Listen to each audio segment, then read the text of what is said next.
Bonjour à toutes et à tous et bienvenue sur Capture Podcast, le podcast qui vous laisse la chance de répondre à cette question. Pour toi, c'est quoi la vie? Et ce, peu importe ce que vous faites. Une question vraiment intime et pas toujours évidente pour nos invités qui ont décidé de relever le défi. C'est pour eux l'occasion de dire leur vérité, de parler avec leurs tripes et surtout leur cœur. Peut-être vous y trouverez-vous ou peut-être vous y perdrez-vous. C'est en tout cas une invitation au voyage qui, nous l'espérons, vous permettra de découvrir de nouveaux horizons. Et vous, seriez-vous capable de venir donner votre avis sur la vie? En parlant de voyage, aujourd'hui c'est à Paris que nous nous sommes rendus avec Eva, directement dans les locaux de Greenpeace, puisque nous avons eu l'immense honneur d'interviewer Jean-François Julliard. Il est directeur général de l'association Greenpeace France depuis 2012 et il a été secrétaire général de Reporters sans frontières de 2008 à 2012. Qu'est-ce qu'on peut bien penser de la vie quand on est si haut placé et que l'on œuvre pour une cause qui nous concerne toutes et tous, la protection de l'environnement. Merci à Monsieur Julliard pour cette interview à cœur ouvert. Je vous laisse avec lui et je vous souhaite une agréable écoute.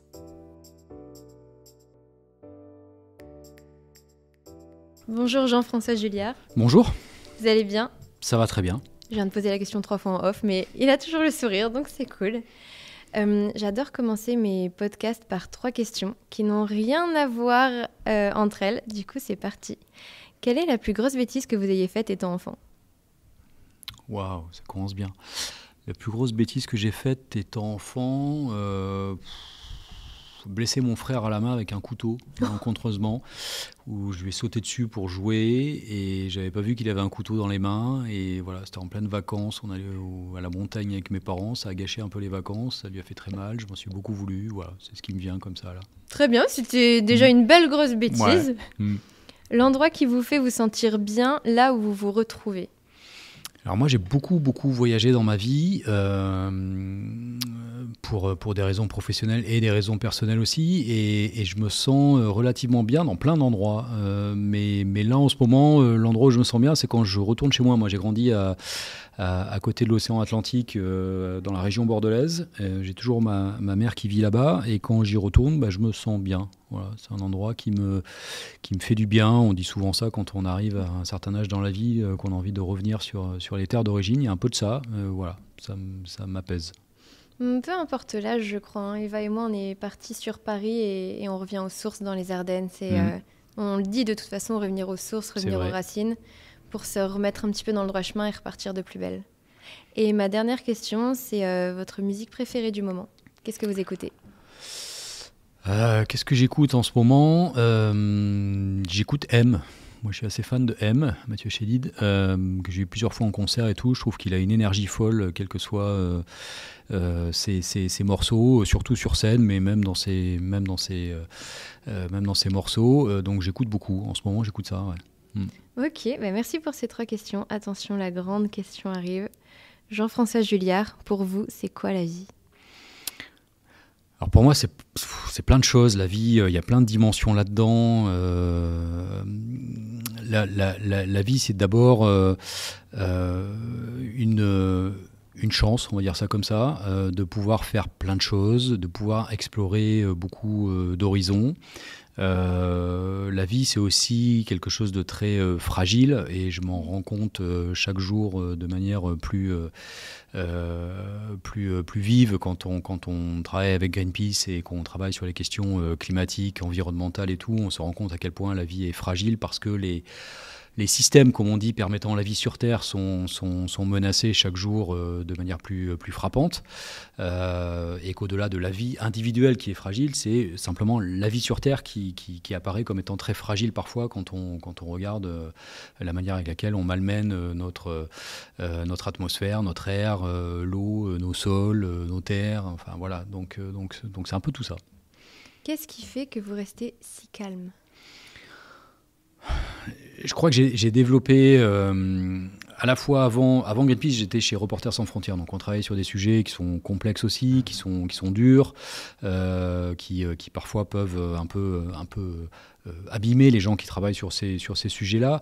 Et je crois que ça fait maintenant plus de 20 ans que je travaille dans ces 2 organisations. Et je crois que j'ai développé une forte capacité de résilience. Et que pour moi, cette forte capacité de résilience, elle passe aussi par savoir garder son calme, savoir, avoir une attitude calme face à des événements qui ne le sont pas. Parce que sinon, on tombe très vite dans une espèce de colère permanente. Je me mets en colère, souvent aussi, enfin régulièrement en tout cas, mais je sais sortir de cet état-là, parce que sinon, si on ne sort pas d'un état de colère permanent, on n'arrive pas à avancer non plus. On ne retrouve plus l'énergie, l'enthousiasme pour essayer de se battre et de lutter pour ce à quoi on croit. Donc voilà, il faut savoir maintenir ou retrouver en tout cas son calme. Mais c'est vraiment bien qu'on parle de ça parce que c'était ma première question en fait quand j'ai vu votre parcours et quand j'ai vu vos interviews.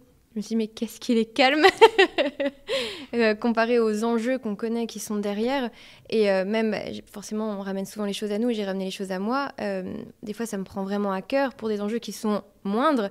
Et je me dis mais ouais, comment on fait pour rester calme alors que l'enjeu est mondial ? On ne parle pas, même si c'est très bien aussi d'avoir des enjeux journaliers, mais là, quand on est confronté à un monde en plus qui écoute de moins en moins, comment aussi on fait pour gagner l'écoute des gens dans ce monde où on en parlait avec Eva ce midi. Pour nous, le problème, c'est qu'il y a de plus en plus de gens à écouter. Et on arrive de moins en moins à avoir notre propre arbitre et de sélectionner qui on écoute ou pas. Parce que c'est de la masse d'informations.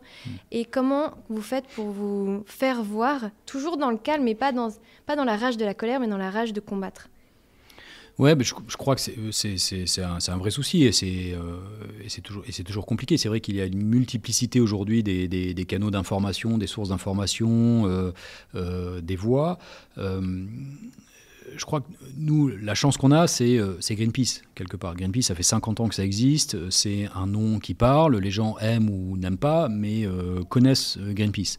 Donc il y a ça. Et puis il y a le fait qu'on ait une organisation ancienne maintenant, fait qu'on a cette espèce d'état de permanence. Moi, je vois dans les débats écologiques, dans les débats autour du climat et tout, il y a des figures qui émergent à un moment donné, des voix qu'on entend beaucoup, et puis qui disparaissent, qu'on n'entend plus, et puis d'autres qui vont revenir, et tout ça. Donc, nous, on a la chance que Greenpeace soit là, et qu'on ne va pas disparaître, parce qu'il y a toujours besoin d'organisations comme Greenpeace. Si à un moment donné, on n'entend pas parler de nous, c'est pas très grave, on revient, on prépare des choses, et ensuite, quand on a la possibilité d'essayer de se faire entendre, moi j'essaie toujours de me mettre à la place déjà des gens à qui je parle. Donc je suis très soucieux de savoir à qui je parle et quelle est l'audience à laquelle je m'adresse. Et ensuite d'essayer de faire en sorte que je sois convaincant vis-à-vis de cette audience-là. C'est-à-dire que si vous m'entendez dans des interviews sur des supports différents, je vais avoir des façons de parler, des tonalités même peut-être, qui seront très différentes d'un média à l'autre. Ça ne veut pas dire que je travestis mes propos, ça veut dire que je les exprime d'une manière adaptée à l'audience à laquelle je parle. Parce que sinon, on n'arrive pas à convaincre. Je ne peux pas parler de la même manière quand je discute en interne avec nos militants de Greenpeace que quand je vais rencontrer des chefs d'entreprise.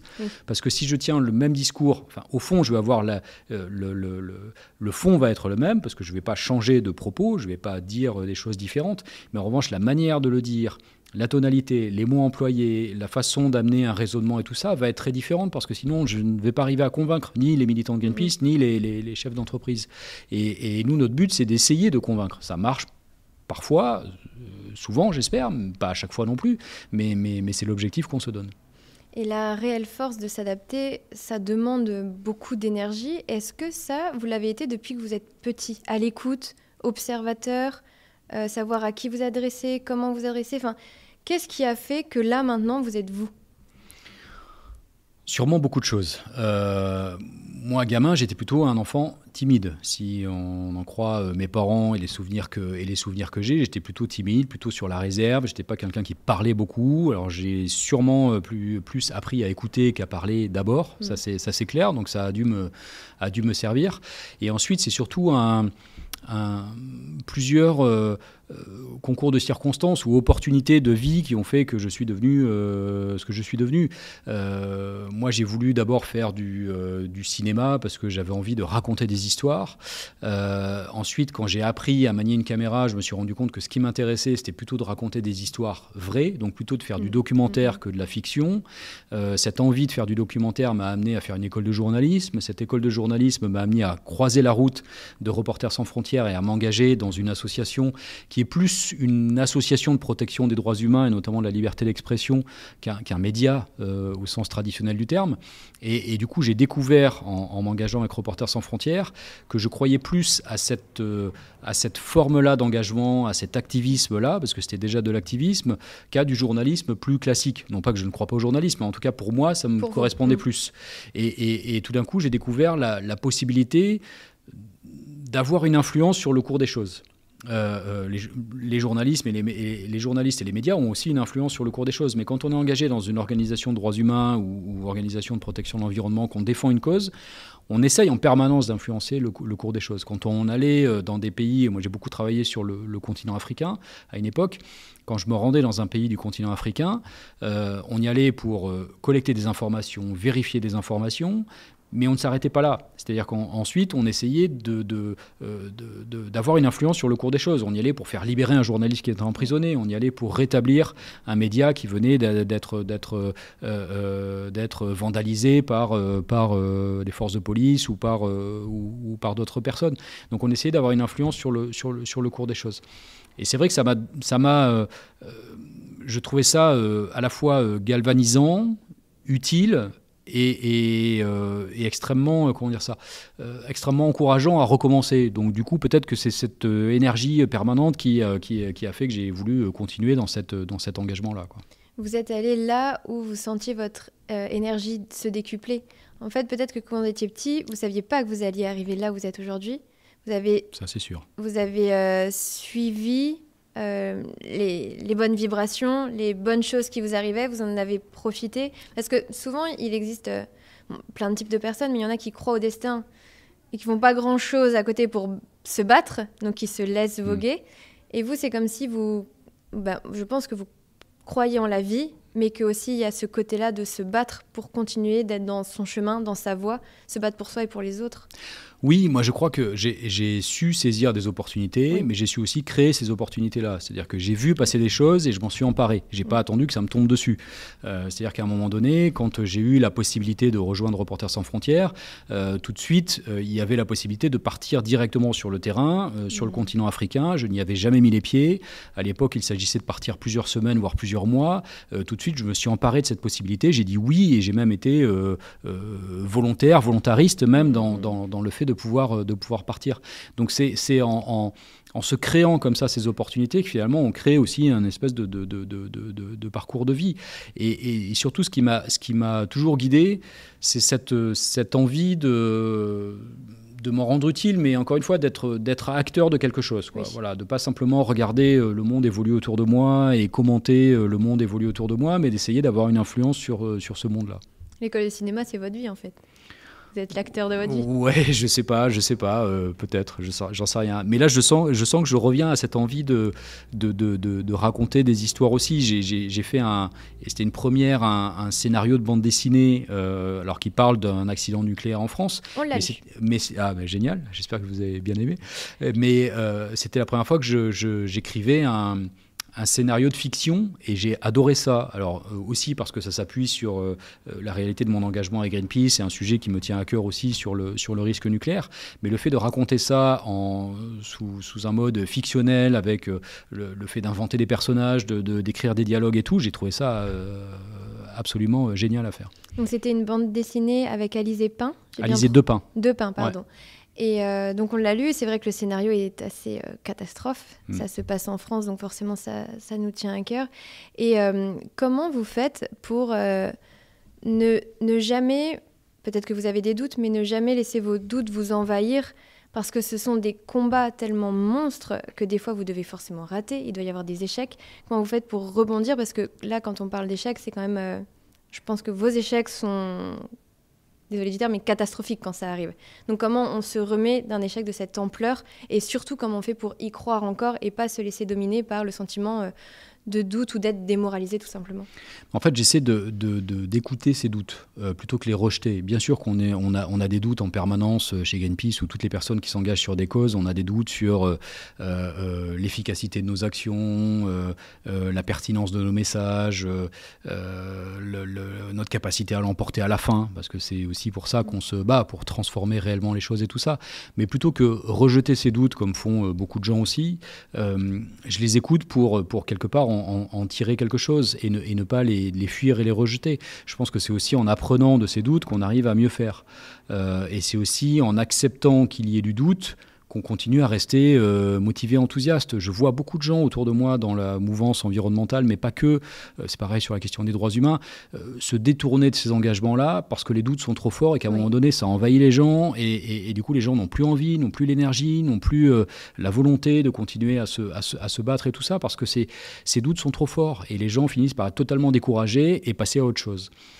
Je ne dis pas que ça ne m'arrivera pas dans la vie, mais en tout cas, pour l'instant, j'ai réussi à faire en sorte que ces doutes me nourrissent et m'encouragent toujours à faire plus et à faire mieux, j'espère, qu'autre chose, quoi.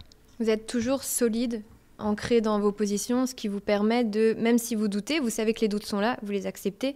Déjà, c'est différent de la plupart des gens qui aiment bien se mettre des œillères.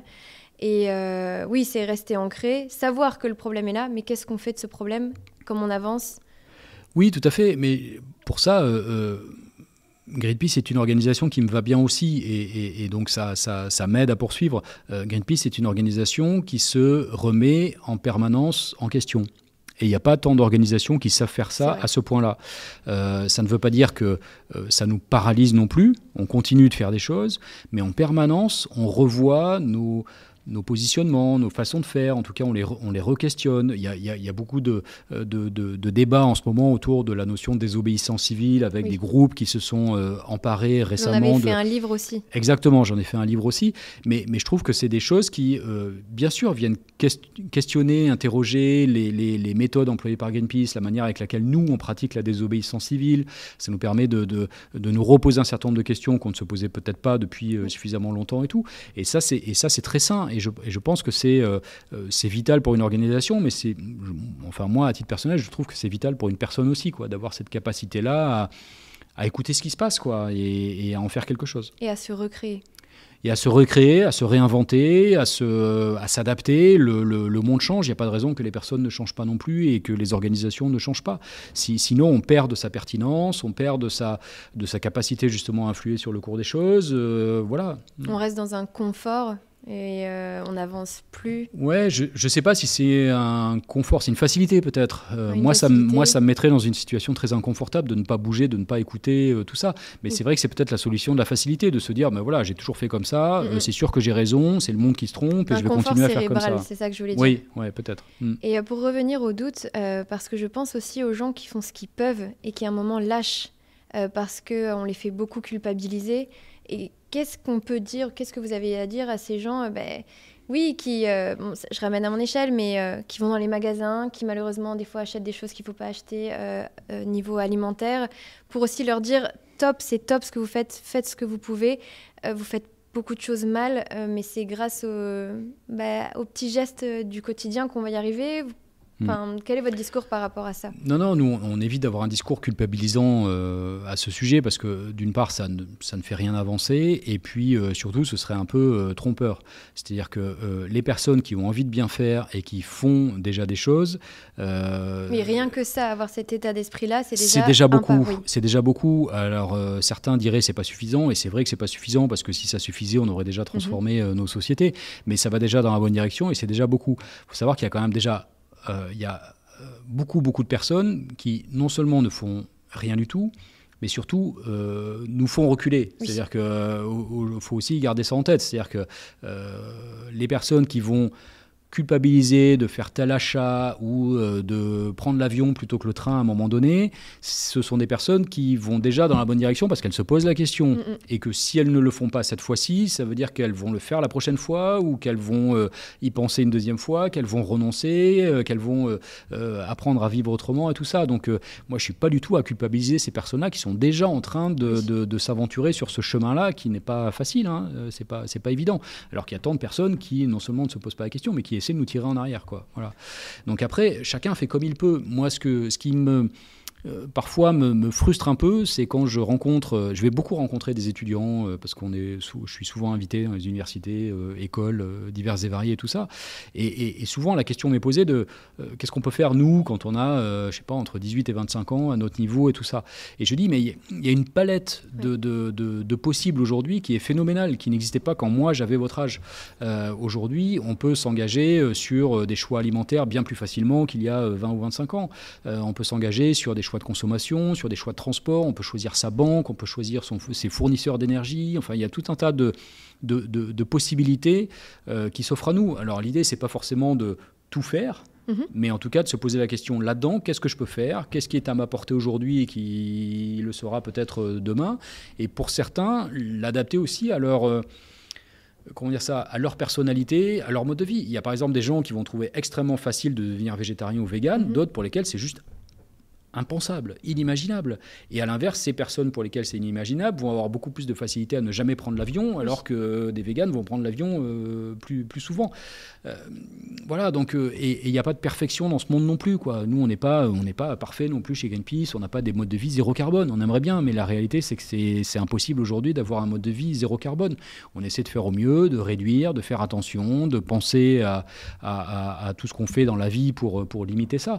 Mais la perfection n'existe pas. Et souvent, la perfection est l'ennemi de ceux qui veulent essayer de bien faire, quoi. Le mieux est l'ennemi du bien, comme on dit.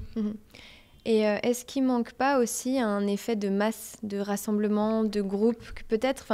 On n'était pas d'accord avec Eva. Moi, je trouvais qu'avant, il y avait plus de rassemblements ou de jeunes, en tout cas, qui se battaient. Je trouve que ma génération est un petit peu plus laxiste, quand même. Non, je dirais pas ça. Moi, j'ai vu en 2018 la génération climat, comme on l'appelle parfois communément, donc lycéens, collégiens, étudiants, en 2018, descendre dans la rue. Moi, je trouvais pour la première fois aussi nombreux et en mode on est jeunes et on va se battre pour notre vie à nous et pour notre avenir et tout ça. Et ça, c'était réellement nouveau. Moi, je me souviens très bien, à cette époque-là, j'ai dit que c'était peut-être ce qui nous manquait pour l'emporter jusque-là. Oui. Qu'il y ait une génération comme ça nouvelle qui s'empare de ces sujets-là et tout. Après, je ne suis pas complètement naïf non plus. Je sais que tous les jeunes ne sont pas engagés sur les questions climatiques, environnementales ou sur d'autres sujets d'intérêt généraux et tout ça. Mais en tout cas... je crois qu'il y a un vrai phénomène qui est maintenant en train de s'installer. C'est-à-dire que les jeunes qui commençaient par aller faire des marches climat ou des grèves climat, même si certains au départ, la première motivation, c'était avant tout de sécher les cours, peu importe, ils ont réussi à être convacus par d'autres. Et finalement, c'est en allant dans les manifs et dans les marches qu'ils se sont rendus compte à quel point les enjeux étaient importants. J'ai entendu ça plein de fois, de gens qui disaient, moi, c'était juste pour éviter d'aller en cours de maths. Mais au final, j'ai compris qu'il y avait quand même un enjeu important. Bah, tant mieux, si la première motivation n'était pas la bonne, peu importe, après ça transforme en quelque chose d'important.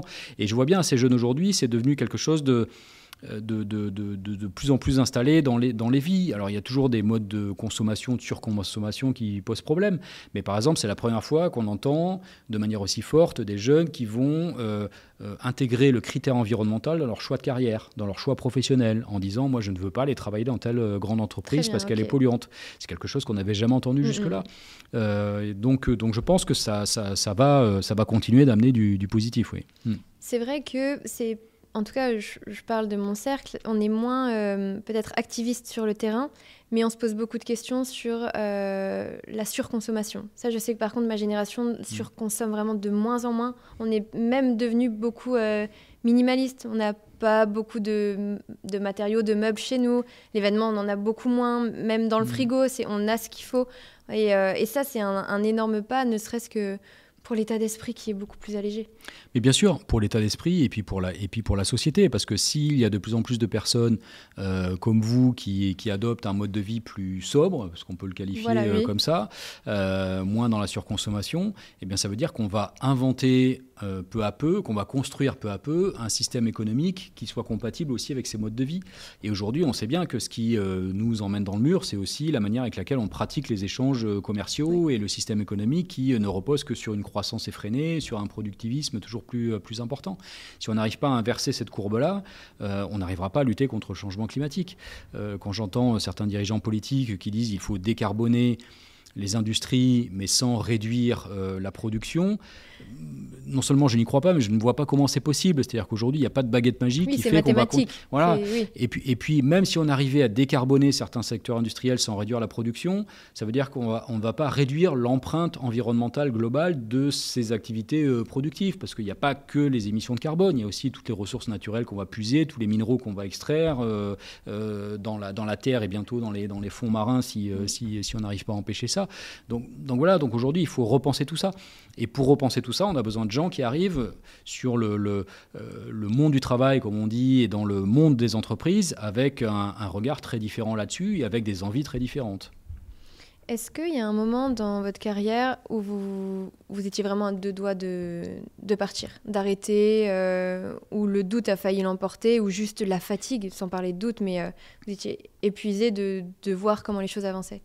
Pas au point d'arrêter, non, pas au point d'arrêter. Oui, je ne vais pas vous dire qu'il n'y a pas des moments où je suis un peu abattu, un peu fatigué et tout ça, mais bon, j'ai la chance de savoir me ressourcer aussi auprès des miens, auprès de ma famille. Moi, j'ai 3 enfants, en bougeant un peu à droite et à gauche, en allant rencontrer des gens, en faisant du sport. Enfin voilà, j'essaie de trouver les moyens aussi de me régénérer relativement rapidement.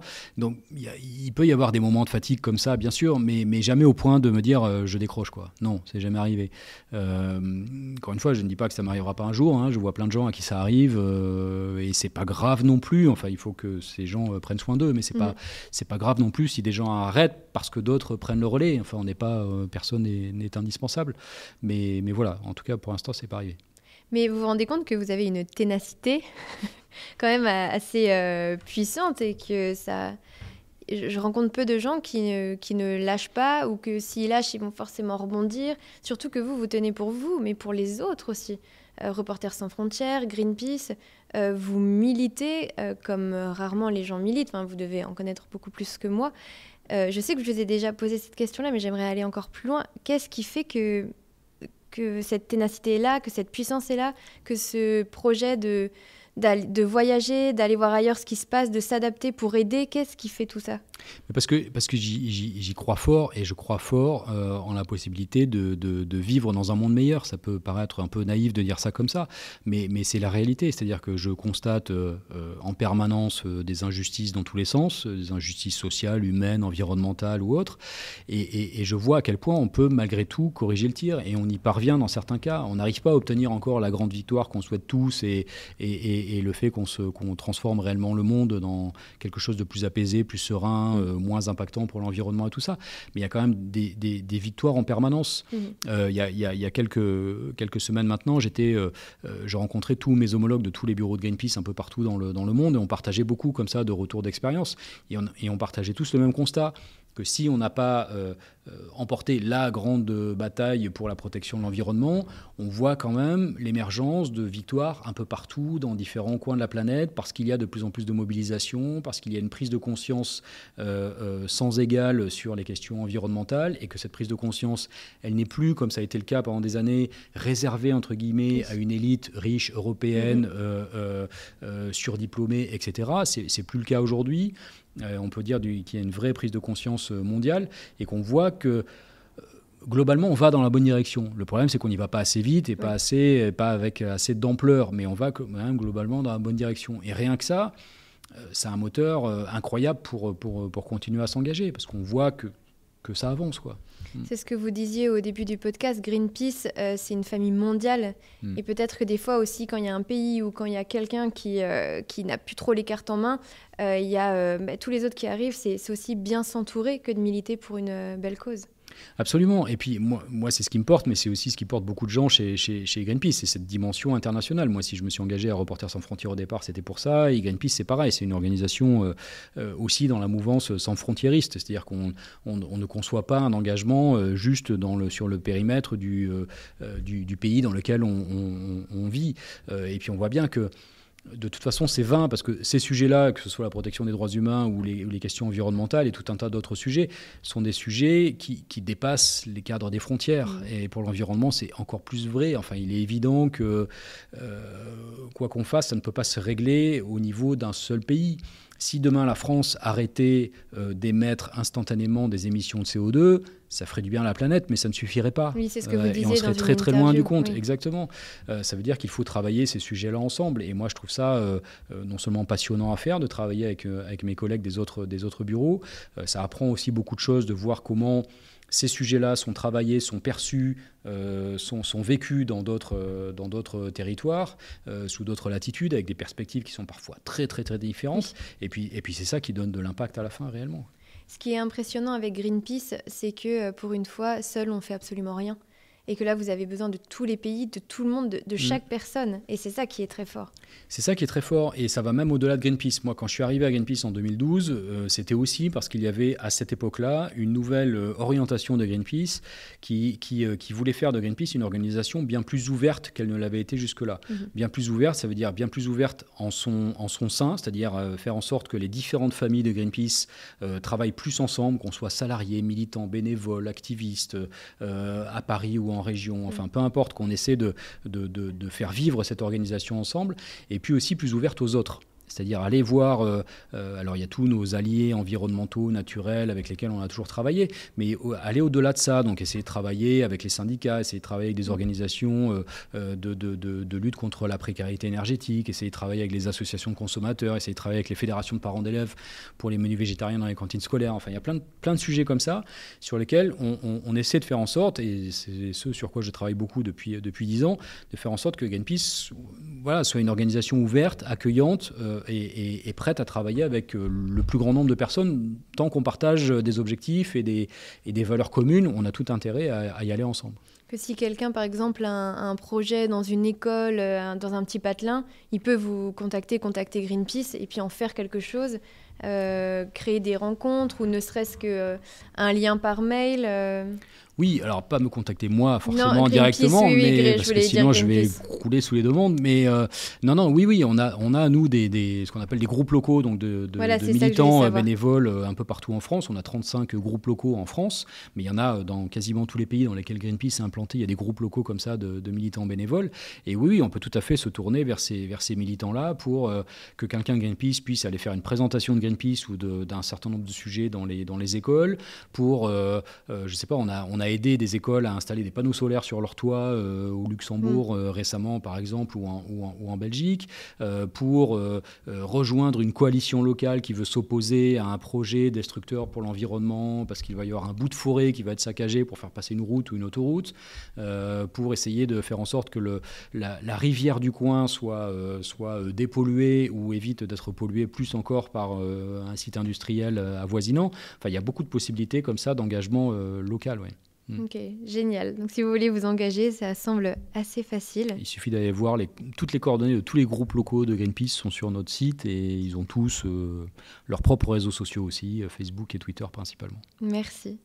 Et tout à l'heure, vous avez utilisé le mot victoire. À l'heure actuelle, quelle est la plus belle de votre victoire ? Peut-être une victoire en laquelle une victoire que vous avez eu du mal à obtenir ou une victoire où vous saviez que vous alliez y arriver tellement vous avez travaillé pour ? Quand on me pose la question, je cite souvent le projet qu'on a mené avec nos confrères de Greenpeace au Brésil pour s'opposer à un projet d'exploration pétrolière de Total au large de l'Amazone brésilienne. Et pour moi, c'est un projet c'est une campagne qui me tenait à cœur et puis dont je suis très fier parce qu'effectivement, on a réussi à l'emporter à la fin pour plusieurs raisons. Déjà parce que c'était fait entre Greenpeace, France et Brésil, donc il y avait déjà cette dimension internationale. Et puis parce que c'était un projet qui était vraiment emblématique du monde dont on ne veut plus. C'est-à-dire que là, c'était un nouveau projet pétrolier, donc un projet qui n'existait pas, en mer, donc offshore, mené au départ par Total, Petrobras, la compagnie brésilienne, et BP, au large de l'embouchure de l'Amazone brésilienne. Et en fait, on savait qu'au fond de l'eau, entre 70 et 120 mètres de fond, il y avait un récif sous-marin avec tout un tas d'espèces de faune et de flore sous-marine qui devaient être protégées. Mais en fait, comme il n'y avait jamais vraiment eu de documentation scientifique très élaborée sur ce récif-là, Bah, tout le monde s'en fichait un peu. Voilà. Et nous, notre travail a consisté à faire ce qu'on appelle un travail déjà de témoignage et de documentation. Donc on a envoyé des bateaux avec des scientifiques à bord, avec des plongeurs à bord pour aller documenter ce récif. Donc en gros, c'est des plongeurs sous-marins qui ont été filmés ce récif-là, des scientifiques qui ont plongé avec un petit sous-marin pour prélever des échantillons, documenter la nature de ce récif, montrer qu'il y avait des espèces protégées, montrer qu'il y avait des espèces menacées, montrer qu'il y avait des espèces qui n'existaient pas ailleurs, et dire c'est absolument impensable qu'il y ait un projet d'exploration pétrolière à quelques milles nautiques de cet endroit-là.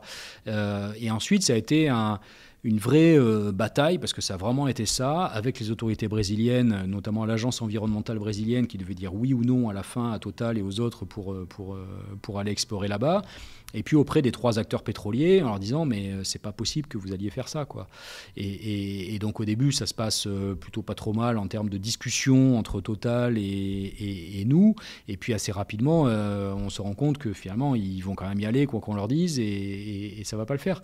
Donc quelque part, c'est là qu'on a monté tout un vrai projet avec de la mobilisation citoyenne, avec de la désobéissance civile, avec de la communication digitale, enfin avec tout ce qu'on peut faire et tout ce qu'on peut employer avec des recours juridiques, tout ce qu'on peut faire comme mode d'action. Et ça finit par porter ses fruits parce que l'agence environnementale brésilienne a refusé d'accorder une licence à Total qui n'a pas pu aller explorer là-bas. C'est pas définitif et c'est un peu ce qui est frustrant parfois, c'est que toutes nos victoires sont des victoires potentiellement éphémère. C'est-à-dire que demain matin, on a eu très peur pendant les années Bolsonaro en plus, parce qu'on s'est dit Bolsonaro, il va faire en sorte que Total puisse y aller. Ça n'a pas été le cas jusque-là, mais on n'est jamais à l'abri que ça reparte. Et puis si ce n'est pas Total, ce sera un autre. Oui. Donc voilà. Mais quelque part, ça a quand même marqué un vrai... ça a été un vrai signal vis-à-vis des entreprises pétrolières pour dire qu'on ne peut pas tout laisser passer, c'est pas possible, quoi. Si on est sérieux avec l'urgence climatique, on ne peut pas en permanence toujours aller chercher plus de gisements pétroliers, gaziers et tout ça. C'est une guerre sans fin, mais où il y a quelques victoires. Et en fait, le but, c'est de reculer petit à petit la guerre, qu'elle se concentre, et puis pour finir par disparaître. Oui, en théorie, c'est ça. C'est beau ce que je dis, mais c'est très joli, mais après, faut le faire. Mais je suis tout à fait d'accord, et c'est ce qui nous porte aussi de se dire un jour, on se dit toujours ça quand on travaille dans les organisations non gouvernementales, on se dit toujours notre principal objectif est qu'on n'ait plus besoin de nous, et que notre association puisse être dissoute parce qu'il n'y aura plus besoin de Greenpeace ou de Reporters sans frontières ou d'Amnesty International ou d'autres, parce que tous les problèmes de ce monde seront réglés. Voilà. Une fois qu'on a dit ça, on se dit ça ne va pas arriver demain matin. Si ça arrive un jour, ça ne va pas arriver demain matin. Mais en revanche, faire en sorte que malgré tout, peu à peu, on arrive à retrouver plus d'apaisement dans ce monde, moins d'injustice sociale, moins de violations des droits humains, moins d'environnement et d'écosystèmes dégradés, abîmés, détruits, comme c'est le cas aujourd'hui. Eh bien, c'est vrai que non seulement c'est nécessaire, essentiel. Moi, je trouve que tout le monde devrait être concerné par ça. Et puis c'est ce qui nous porte et qui nous pousse à être tenace, comme vous disiez, et déterminé, persévérant et même un peu têtu parfois. Ouais. Oui, c'est très bon d'être têtu et lutter. Est-ce que vous avez 3 valeurs qui vous caractérisent, vous ? Pas de Greenpeace, mais vous, ce que vous êtes. Ouais, c'est compliqué, ça. 3 valeurs comme ça. Je dirais l'honnêteté, parce que c'est important, c'est-à-dire que j'essaie de ne pas tromper le monde. On nous accuse souvent, Greenpeace, d'être dogmatique sur un certain nombre de nos positions, sur le nucléaire ou sur d'autres sujets et tout. J'essaie à chaque fois d'expliquer que non, c'est une position honnête. On peut ne pas la partager, mais on n'a pas de dogmatisme sur le nucléaire. C'est pas parce que Greenpeace est une organisation antinucléaire depuis sa naissance qu'on est aveugle aux évolutions du monde. Aujourd'hui, on sait très bien expliquer pourquoi, selon nous, l'énergie nucléaire n'est pas une énergie d'avenir, etc. Donc moi, j'essaie d'avoir cette approche honnête. Ensuite, dans les valeurs, je ne sais pas...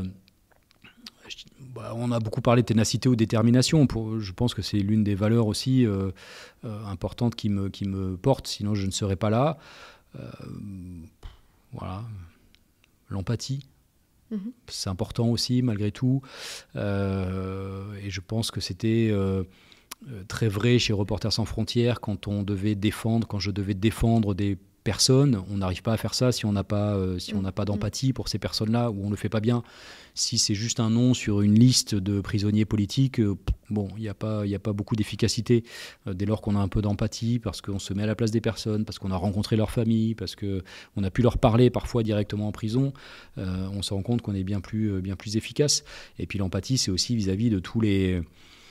là, chez Greenpeace, c'est aussi de toutes les personnes qui s'engagent sur ces sujets-là. Il y a quand même 150 salariés chez Greenpeace, plusieurs centaines, voire milliers de militants. C'est aussi se soucier du bien-être de chacun, parce que c'est important. La principale ressource de Greenpeace, c'est avant tout les gens qui s'engagent avec Greenpeace. Et si on n'est pas soucieux de préserver cette envie-là, cette énergie-là, ce vivre et travailler ensemble, on s'y perd aussi un peu. Et tout à l'heure, vous avez dit que certains événements abîmaient, notamment dans Reporters sans frontières ou tout simplement dans Greenpeace. Comment vous faites-vous pour émotionnellement ne pas être abîmé et ne pas sortir de vos règles de vie et continuer ? Je crois que c'est la résilience dont je parlais tout à l'heure. C'est-à-dire que j'ai appris à me reconstruire rapidement, à me régénérer rapidement après des événements qui effectivement abîment. Je me souviens au début de la guerre en Irak, il y avait beaucoup de journalistes qui étaient pris en otage. Il n'y a pas eu que pendant la guerre en Irak, mais il y en avait beaucoup à ce moment-là. Et certains ont été assassinés. Et je me souviens notamment d'un journaliste italien, Enzo Baldoni, je crois que c'était son nom, je me souviens même de son nom, qui a été pris en otage. On l'a su pendant une nuit. On s'est dit qu'il fallait absolument faire quelque chose parce que sinon il risquait sa vie et tout ça. Et on a appris quelques heures après qu'il avait été décapité. Et c'est le truc qui vous fait partir un peu en vrille, quoi, de se dire, en fait, on n'a pas réussi, quoi. Le type, il est mort. On a à peine eu le temps de prendre connaissance de cette info, de tenter d'agir. Et puis, quelque part, on se dit, mais en fait, est-ce que notre travail n'est pas complètement vain ? C'est-à-dire, quel pouvoir on pouvait exercer à cette époque-là pour tenter d'empêcher ça. C'est-à-dire qu'on a fait ce qu'on pouvait faire, c'est-à-dire un communiqué de presse, informer les ministères des Affaires étrangères qui pouvaient avoir un peu de poids. Mais voilà, c'est des militants combattants rebelles qui l'ont capturé, qui voulaient faire un coup d'éclat pour faire parler d'eux. Ils l'ont décapité. On n'avait aucun moyen d'empêcher ça. Et du coup, c'est vrai que c'est des moments qui émotionnellement sont très difficiles à vivre, très douloureux, ça c'est clair. Mais si on n'arrive pas à trouver les ressources, et après c'est propre à chacun, hein, je disais, il y en a qui se retrouvent dans le sport, d'autres avec leurs amis, avec leur famille, enfin chacun va trouver des mécanismes propres et personnels, mais si on n'arrive pas à repartir rapidement, on ne tient pas. Et en plus, là, ça me fait penser que si vous n'aviez pas tenu, il n'y aurait pas eu tout ça après. Donc aussi pour les gens qui des fois hésitent un peu à ne plus tenir, il faut qu'ils se disent mais après il y a tellement de choses qui m'attendent et je peux tellement faire bouger les choses même si sur le coup ils s'en rendent pas compte. Mais après tout ne peut être que victoire à partir du moment où on se relève. Oui, c'est vrai, vous avez raison. Mais je vois bien que beaucoup de gens sont conscients de ça relativement rapidement. Je le vois dans toutes les personnes qui m'ont accompagné à Reporters sans frontières, toutes les personnes qui sont là à Greenpeace ou celles qui sont parties récemment et tout, il y a un engagement qui reste. On voit, tout à l'heure je disais, il y a des personnes qui arrêtent, qui se détournent parce que c'est trop dur et tout ça, mais finalement ça reste une infime minorité. Après il y a des gens qui font des pauses, donc des pauses ça peut être des gens qui vont partir voyager au bout du monde parce qu'elles en ont besoin pendant plusieurs mois, pendant un an, des gens qui vont travailler dans un secteur qui est tout à fait différent pendant un petit moment, mais elles vont y revenir. Enfin, je vois maintenant, j'ai un peu d'expérience dans ces histoires-là, je vois bien que les gens... Quand on a vécu, quand on s'est engagé de manière aussi forte pour une cause et tout ça, on ne l'abandonne pas. Pas totalement et pas de manière permanente. On peut y revenir par différents biais, mais on y revient, je crois, toujours.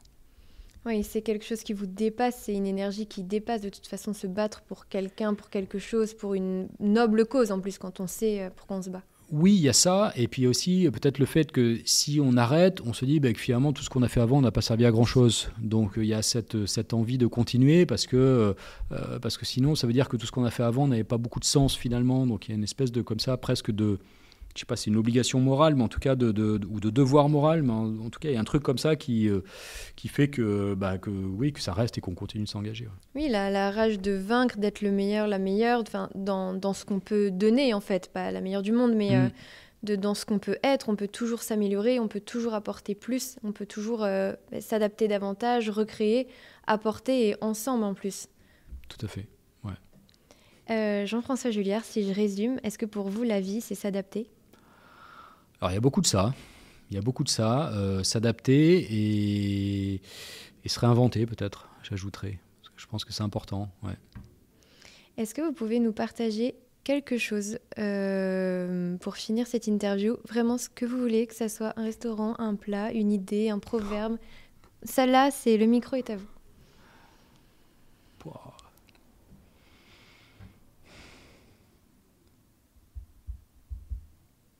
Vous me prenez le cours, je ne sais pas. Quelque chose qui vient de votre cœur, là, d'un coup, tout de suite. Quelque chose qui vient de mon cœur, là, tout de suite. Je pense à la montagne. Ok, super. Je pense à la montagne parce que j'ai fait beaucoup de montagne cet été. Et ça faisait un petit moment que j'y avais pas été. Là, en l'occurrence, c'était un peu dans les Alpes, un peu en Provence.